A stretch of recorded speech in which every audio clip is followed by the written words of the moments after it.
సకల సంపదల మూలము సుమనోహరి లక్ష్మీ శ్రీ చక్రవాసిని మాత శ్రీ విష్ణు ధర్మ పత్ని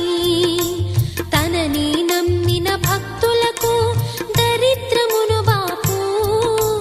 కొలిచెడి వనితల కొంగులలో బంగారము నింపు